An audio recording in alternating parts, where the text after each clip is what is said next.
Hello students, आज हम इस वीडियो में use of a an the के बारे में पढ़ेंगे। ए एन द अगर आप सभी जानते हो हैं तो आपको बताने की ज़रूरत नहीं पड़ेगी इसमें कि ए एन द को हम आर्टिकल के भी नाम से जानते हैं। इसमें आपके ए एन द जो आर्टिकल्स हैं, आर्टिकल के नाम से जानते हैं इनको। ए तथा एन इनडेफिनिट आर्टिकल होते हैं, जबकि द जो है वो डेफिनेट आर्टिकल होता है। तो अब हम इस वीडियो में डेफिनेट और इनडेफिनेट आर्टिकल्स के बारे में पढ़ेंगे। Indefinite articles a and an, जिन शब्दों की शुरुआत vowels A E I O you से होती है, स्टार्टिंग होती है, उसके पहले एन का प्रयोग होता है। जैसे an apple, an egg, an ink pot, an owl, an umbrella. इस तरह के जो वर्ड्स हैं उनके आगे हम एन का प्रयोग करेंगे। आवर और ऑनेस्ट शब्द यद्यपि वॉवल से आरंभ न होकर कॉन्सोनेंट एच से आरंभ होते हैं, परंतु इसके लिए एन का प्रयोग होता है क्योंकि इनकी ध्वनियों वॉवल से आरंभ होती है। जिन शब्दों की शुरुआत कॉन्सोनेंट ध्वनि से आरंभ होती है उनके पहले ए का प्रयोग किया जाता है। जैसे a boy, a girl, a cat, a horse, a university, a useful thing, a union आदि। इस तरह के जो वर्ड्स हैं उनके आगे हम ए का यूज़ करते हैं। उसके बाद बात करेंगे हम डेफिनेट आर्टिकल की। डेफिनेट आर्टिकल यानी द। जो वस्तुएं संसार में अकेली हैं उनके नाम से पहले द का प्रयोग किया जाता है। जैसे the Ganga, the Himalaya, etcetera. पूर्ण जाति या वर्ग का ज्ञान कराने के लिए एक वचन के कॉमन नाउन से पहले द का प्रयोग किया जाता है। जैसे the cow is a useful animal.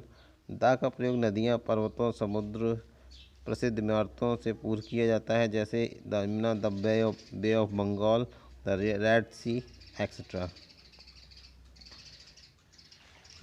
जिस व्यक्ति या वस्तु से हम भली भांति परिचित होते हैं उससे पूर्व द का प्रयोग किया जाता है। जैसे the student, the cow, the pen, etcetera.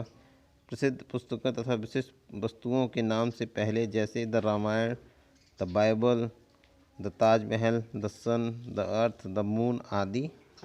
ये सब एग्जाम्पल हैं, इनके आगे हम द का प्रयोग करते हैं।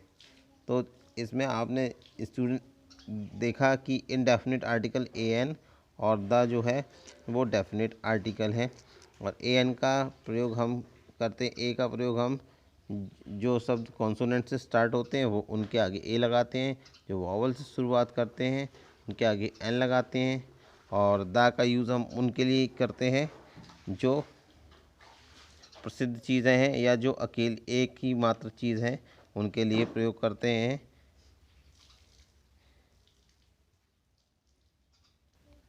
इसके बाद स्टूडेंट हम बात करते हैं प्रपोजिशन की। संबंध सूचक अव्यय। प्रपोजिशन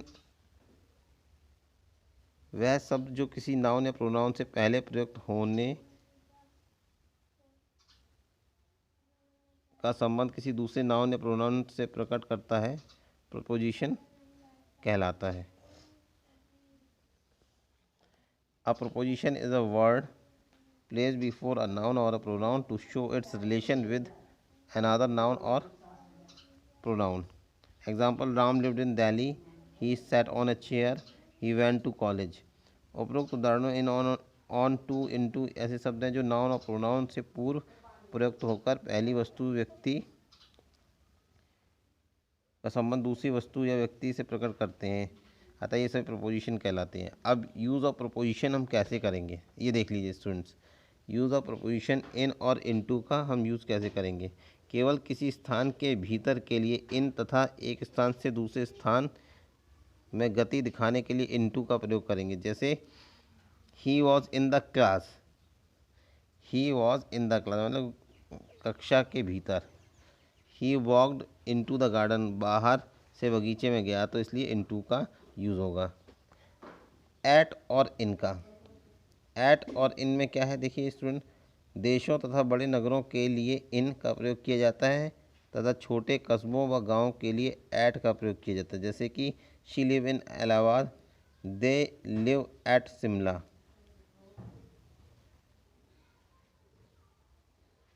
ऐसे ही बिटवीन और अमंग की बात करेंगे। दो व्यक्ति या दो वस्तुओं के बीच के लिए बिटवीन तथा दो से अधिक व्यक्तियों या वस्तुओं का अमंग का प्रयोग किया जाता है। Amit is sitting between Gopal and Mohan.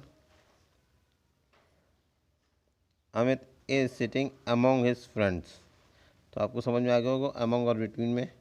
अब बाय और विद, इन दोनों शब्दों का अर्थ होता है जिससे, परंतु इसका प्रयोग भिन्न स्थितियों में होता है। जैसे आई राइट विद पेन,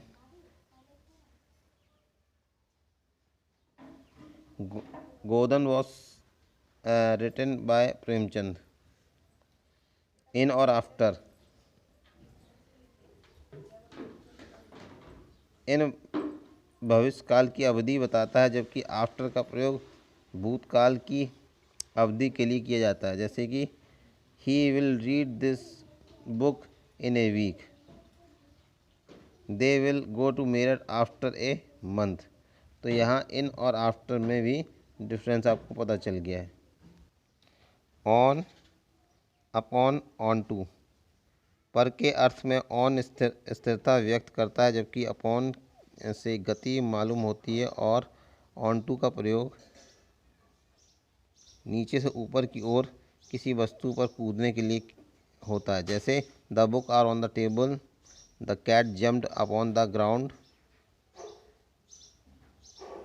और the dog jumped on to the table. तो ये क्लियर हो गया, ऑन टू, अपॉन और ऑन।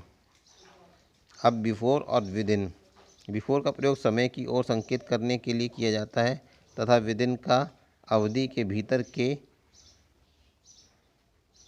लिए प्रयुक्त किया जाता है।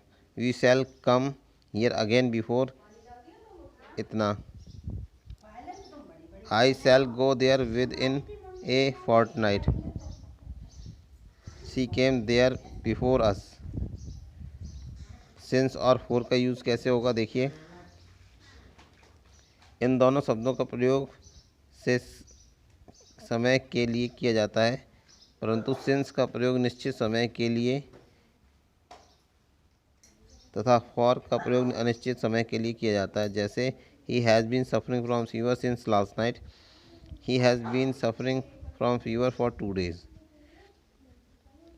और बिसाइड और बिसाइड्स, इसका अर्थ बिल्कुल भिन्न है, फिर भी स्पेलिंग लगभग एक जैसी होने से कुछ भ्रम पैदा हो जाता है। जैसे कि बिसाइड का अर्थ है बराबर में, बगल में, समीप, और इससे स्थान का बोध होता है, पर बिसाइड